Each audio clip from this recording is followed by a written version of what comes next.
For more on the president's negligence on the coronavirus, I'm joined by Senator Tammy Duckworth, Democrat of Illinois. And Senator, it's been fairly clear in the beginning. The president has said many times things that effectively were, I don't want to test because if we test, we'll find cases. If we find cases, I'll look bad, and I don't want to look bad. Ergo, let's not test. But it's striking that he has now essentially admitted that.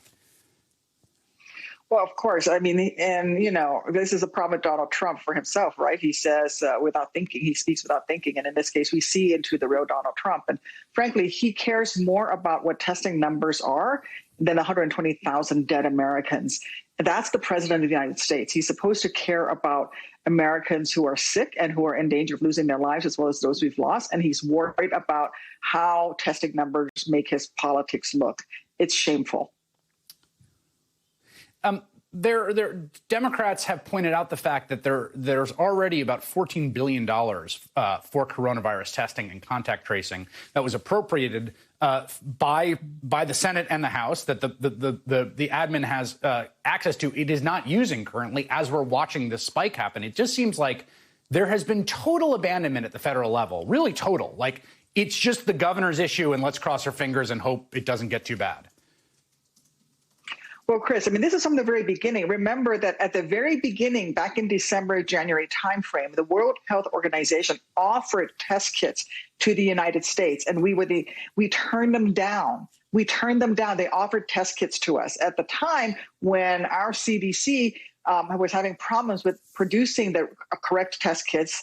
We turned down test kits, and we've been behind this virus from the very beginning because this Trump administration has failed to mobilize to really, we have some pretty significant resources in this country, and they just refuse to mobilize it. And in fact, the president, even early on, said to our governors, you're on your own. Go get your own stuff. Go get your own PPE. Go get your own testing kits. Go do it yourself. He didn't want to have anything to do with it. He refused to use the Defense Production Act and to call that into use until very late. He told the governors to go out on their own. My own governor, Governor Pritzker, had to negotiate for PPE and fly in an aircraft and not tell the federal government so that we could actually get PPE into our state and into all of our hospitals. This president has been not just behind the virus, but willfully behind the virus. And we have 120,000 dead Americans to show for it. And what does he do? Does he take leadership? No. What does he do? Stop testing.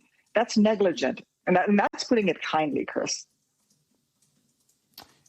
I wonder how you think about Illinois right now, because there are states that went through got hit pretty hard in the beginning of this. New York and the New York metro area, chief among them, but also Illinois, also Michigan, also to a certain extent Louisiana. And in those states, we've seen fairly rapid declines. And the question I think on everyone's mind is Arizona or Texas, Florida, everyone's future? Is that what we're all heading towards? And if so, that seems untenable. I mean, at some point, people are going to have to hit the emergency brake, or there's going to have to be some kind of national response that doesn't just say, c'est la vie. I think the key thing in Illinois was that we were able to ramp up production of test kits, and we were able to get to the goal and then surpass the goal of 10,000 tests per day.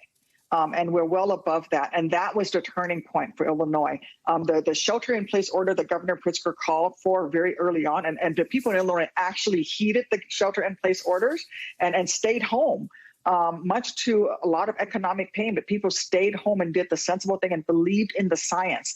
And then we ramped up our testing. And so now Illinois has been able to very slowly reopen our economy. And just this week, we entered the phase 5, the final phase of our reopening. I think other states can be there too, but they have to be realistic about it. And if you reopen too soon, like a Florida or Arizona, you face the potential of having to shut your economy back down. And that is even worse. That's even worse for the economy, to have to shut everything back down. And that's going to hurt people even more than a much more methodical opening. The two doomsday scenarios right now in front of us are deaths starting to spike again and or a state having to shut down. I think both of those would knock the wind collectively out of just sort of the American people, given everything that we've gone through so far. Senator Tammy Duckworth represents the great state of Illinois, which is in phase 5, and our fingers are crossed for you. Go get them. Thank you very much. Thank you.